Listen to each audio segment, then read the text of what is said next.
Halo teman-teman, perkenalkan saya Nisa Rahmawati.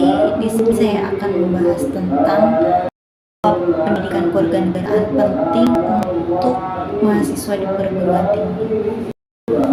Pendidikan kewarganegaraan sangat penting untuk mahasiswa di perguruan tinggi karena beberapa alasan. Yang pertama, dapat membantu warga negara yang bertanggung jawab. Pendidikan kewarganegaraan membantu mahasiswa memiliki hak dan kewajiban mereka sebagai warga negara, sehingga mereka dapat berpartisipasi aktif dalam kehidupan masyarakat, berbangsa, dan bernegara. Melalui pendidikan kewarganegaraan ini, mahasiswa diajarkan untuk berpikir kritis, memahami nilai-nilai demokrasi dan hak asasi manusia. Yang kedua, agar mahasiswa mampu menanamkan nilai-nilai kebangsaan dan cinta tanah air.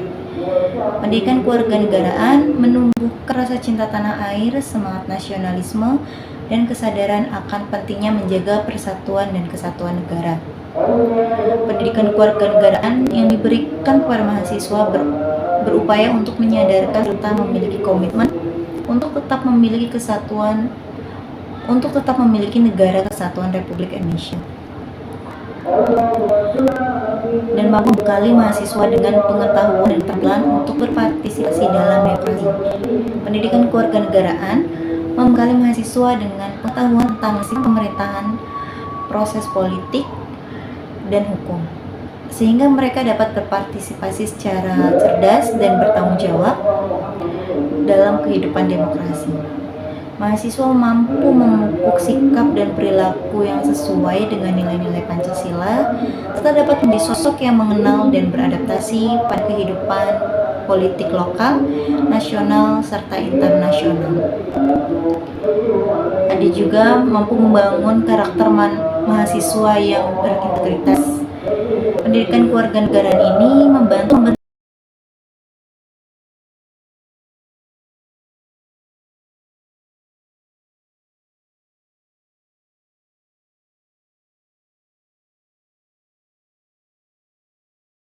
berintegritas, jujur, adil, dan peduli terhadap sesama. Begitu pentingnya pendidikan kewarganegaraan dalam membentuk karakter mahasiswa. Ada pula mampu mempersiapkan mahasiswa menghadapi tantangan global. Pendidikan kewarganegaraan membantu mahasiswa memahami isu-isu global seperti perubahan iklim, hak asasi manusia, dan perdamaian dunia, sehingga mereka dapat berkontribusi dalam mencari solusi atas permasalahan tersebut.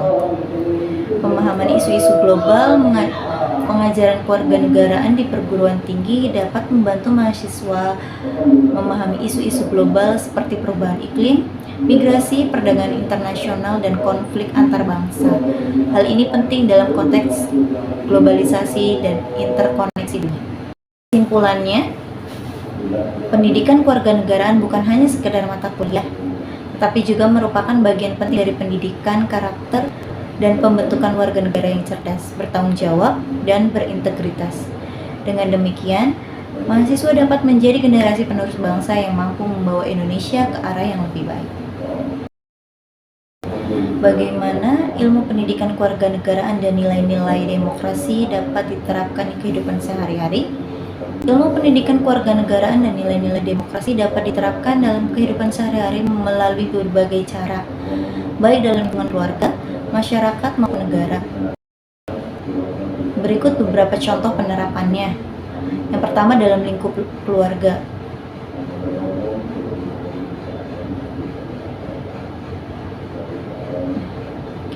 Dalam lingkup keluarga ada musyawarah keluarga. Mengadakan musyawarah keluarga untuk mengambil keputusan bersama seperti menentukan tujuan liburan atau mengatur tugas rumah tangga. Ada juga menghargai perbedaan pendapat, menanamkan nilai-nilai toleransi, keterbukaan, dan kejujuran. Kedua, dalam lingkup masyarakat. Dalam lingkup masyarakat bisa berbentuk partisipasi dalam kegiatan masyarakat, aktif mengikuti kegiatan-kegiatan di lingkungan, tempat tinggal seperti gotong royong, musyawarah desa, atau kegiatan karang taruna. Menghormati hak dan kewajiban orang lain, menjunjung tinggi nilai-nilai kebersamaan, menyelesaikan konflik secara damai, dan pemilihan umum. Yang ketiga ada dalam lingkup negara, menjunjung tinggi hukum dan konstitusi, mengkritisi kebijakan pemerintah, menjaga persatuan dan kesatuan bangsa, menanamkan sikap anti korupsi, menolak segala bentuk korupsi, kolusi, dan nepotisme, serta berperan aktif dalam upaya pemberantasan korupsi, dan menggunakan hak dan kewajiban dengan bertanggung jawab, mengetahui dan melaksanakan hak dan kewajiban sebagai warga negara secara bertanggung jawab. Nilai-nilai demokrasi yang dapat diterapkan seperti keadilan, kebebasan berpendapat, persamaan, toleransi, musyawarah mufakat, dan menghormati hak asasi manusia. Apa saja ancaman di bidang ideologi, politik, ekonomi, sosial budaya, dan pertahanan keamanan negara yang terjadi di Indonesia beserta kemungkinan solusinya? Indonesia sebagai negara dengan wilayah yang luas dan keragaman budaya menghadapi berbagai ancaman di berbagai bidang. Berikut adalah penjelasan mengenai ancaman-ancaman tersebut beserta kemungkinan solusinya. Yang pertama ada ancaman di bidang ideologi. Ancamannya seperti penyebaran ideologi selain Pancasila, seperti radikalisme, ekstremisme, dan komunisme. Lemahnya pemahaman masyarakat terhadap nilai-nilai Pancasila, dan pengaruh budaya asing yang tidak sesuai dengan nilai-nilai luhur bangsa. Solusinya, memperkuat pendidikan Pancasila dan wawasan kebangsaan sejak dini, menyebarkan pemahaman mengenai bahaya ideologi-ideologi yang bertentangan dengan Pancasila, meningkatkan literasi digital masyarakat agar dapat menyaring informasi yang masuk, mempromosikan budaya dan nilai-nilai luhur bangsa melalui berbagai media. Yang kedua ada ancaman di bidang politik. Ancamannya seperti politik identitas yang memecah belah persatuan bangsa, maraknya berita bohong atau hoax, dan ujaran kebencian di media sosial, intervensi asing dalam urusan politik dalam negeri, dan gerakan separatis. Solusinya yaitu memperkuat demokrasi yang berdasarkan Pancasila, meningkatkan kesadaran masyarakat akan pentingnya persatuan dan kesatuan, menegakkan hukum secara tegas terhadap pelaku penyebaran hoax dan ujaran kebencian, melakukan dialog yang intensif dengan kelompok separatis, serta melakukan tindakan tegas secara terukur apabila dialog tidak membuahkan hasil. Yang ketiga ada ancaman di bidang ekonomi. Ancamannya seperti ketergantungan terhadap impor barang-barang konsumsi, penguasaan ekonomi oleh pihak asing, kesenjangan ekonomi antar wilayah, maraknya tindakan korupsi. Solusinya apa sih? Solusinya mendorong pengembangan industri dalam negeri, meningkatkan daya saing produk-produk lokal, mewujudkan pemerataan pembangunan ekonomi di seluruh wilayah Indonesia, penegakan hukum yang tegas kepada para pelaku korupsi.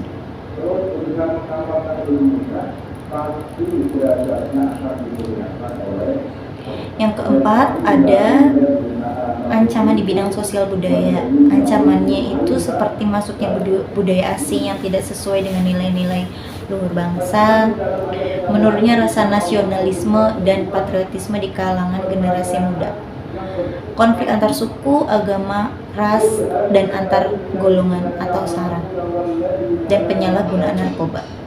Solusinya, kita bisa memperkuat pendidikan karakter dan nilai-nilai budaya bangsa, meningkatkan apresiasi terhadap seni dan budaya tradisional, membangun dialog antar umat beragama dan antar kelompok etnis, dan bisa juga melakukan tindakan tegas terhadap para pengedar narkoba, serta memberi edukasi kepada masyarakat akan berbahaya dari narkoba.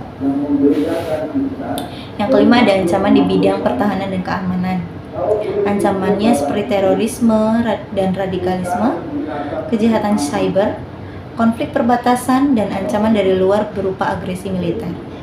Solusinya, meningkatkan kemampuan dan modernisasi TNI, memperkuat kerjasama dengan negara-negara lain dalam bidang pertahanan dan keamanan, meningkatkan keamanan cyber nasional, dan memperkuat diplomasi pertahanan. Penting untuk diingat bahwa penanganan ancaman-ancaman ini membutuhkan kerjasama dari seluruh elemen bangsa. Terima kasih, cukup sekian pemaparan dari saya. Kurang lebihnya saya mohon maaf. Sampai jumpa.